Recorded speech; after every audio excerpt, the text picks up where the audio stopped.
বাগমারা সাফল্য ডায়াগনস্টিক সেন্টারে ভ্রাম্যমাণ আদালতের অভিযান সিলগালা। পরিচালককে জেল জরিমানা, মালিককে 2 লাখ টাকা জরিমানা। অ্যাক্টিভ পাওয়ার জেল সমৃদ্ধ সুইট তুড়িতেই ঝকঝকে পরিষ্কার। আলাউদ্দিন মণ্ডল, সহকারী সম্পাদক, দেশের প্রত্যয় নিউজ ডেস্ক। রাজশাহীর বাগমারা উপজেলার হাটগাঙ্গপাড়া বাজারে অবস্থিত অনুমোদনহীন সাফল্য ডায়াগনস্টিক সেন্টারে ভ্রাম্যমাণ আদালতের অভিযান পরিচালনা করেছে উপজেলা প্রশাসন। রবিবার 28 জুন সন্ধ্যায় বাগমারা উপজেলা সহকারী কমিশনার ভূমি সাইফুল ইসলাম ভূঁইয়ার নেতৃত্বে পরিচালিত এ অভিযানে প্রতিষ্ঠানটি সিলগালা করে সব ধরনের কার্যক্রম বন্ধ ঘোষণা করা হয়। ভ্রাম্যমাণ আদালত সূত্রে জানা যায়, সরকারি অনুমোদন ছাড়াই দীর্ঘদিন ধরে ডায়াগনস্টিক সেন্টারটি পরিচালিত হচ্ছিল। অভিযানের সময় প্রয়োজনীয় কাগজপত্র দেখাতে ব্যর্থ হওয়ায় প্রতিষ্ঠানের পরিচালক হাটগাঙ্গপাড়া মজপাড়া মহিলা কলেজের রসায়ন বিভাগের শিক্ষক আলমগীর কবিরকে 20,000 টাকা জরিমানা ও 6 মাসের কারাদণ্ড প্রদান করা হয়। একই সঙ্গে প্রতিষ্ঠানের মালিক জয়নাল আবেদিনের বিরুদ্ধে বৈধ কাগজপত্র না থাকায় 2 লাখ টাকা জরিমানা করা হয়। পরে প্রতিষ্ঠানটি সিলগালা করে বন্ধ করে দেওয়া হয়। সম্প্রতি ওই ডায়াগনস্টিক সেন্টারে চিকিৎসা নিতে আসা বাগমারা উপজেলার শুভডাঙ্গা ইউনিয়নের ধামিনকৌর গ্রামের হারুন রশিদের 2.5 বছর বয়সী কন্যা হাবিবা খাতুনের মৃত্যুর ঘটনায় এলাকা জুড়ে ব্যাপক আলোচনা সমালোচনার সৃষ্টি হয়।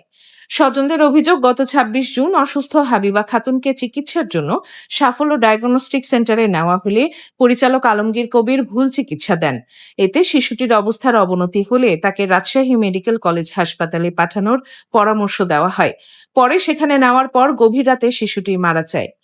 এদিকে স্থানীয় বাসিন্দা মোজামেল হকও অভিযোগ করেন, এর আগেও একই ব্যক্তির ভুল চিকিৎসার কারণে তার 7 মাস বয়সী ছেলে আব্দুল্লাহ আল মুহিতের মৃত্যু হয়েছিল। তিনি ঘটনার সুষ্ঠু তদন্ত ও দায়ীদের বিরুদ্ধে কঠোর ব্যবস্থা গ্রহণের দাবি জানান। অভিযান পরিচালনার সময় বাগমারা উপজেলা স্বাস্থ্য কমপ্লেক্সের সহকারী সার্জন ডাক্তার মোহাম্মদ আব্দুল্লাহ উপস্থিত ছিলেন।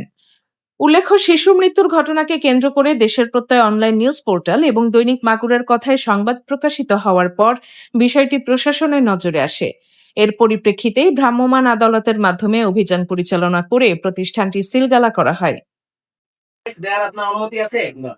আপনি সেপ্ট্রাইজন ইনজেকশন দেওয়ার অনুমতি আছে? আপনি কেন দিলেন? আবার অভিজ্ঞতা বলছেন, আপনার দেয়ার যেখানে কোনো রাইট নাই। আপনি যে মেম্বার, এটা তো যে কোনো উনি হতে পারে। আপনি তো কেমিস্ট্রিতে এমএসসি পাস করেছেন, সেটা সার্টিফিকেট দেখি, বের করেন দেখি। কেমিস্ট্রিতে পড়াশোনা করলে কি ডাক্তারি করা যায়? না, আমিও তো ঢাকা বিশ্ববিদ্যালয়ে কেমিস্ট্রি থেকে পড়াশোনা করছি। আমি অনার্স মাস্টার্স করা ঢাকা বিশ্ববিদ্যালয় থেকে। আমার পাবলিকেশন, কিন্তু আমি এই জন্য কি আমি ডাক্তারি করতে পারবো?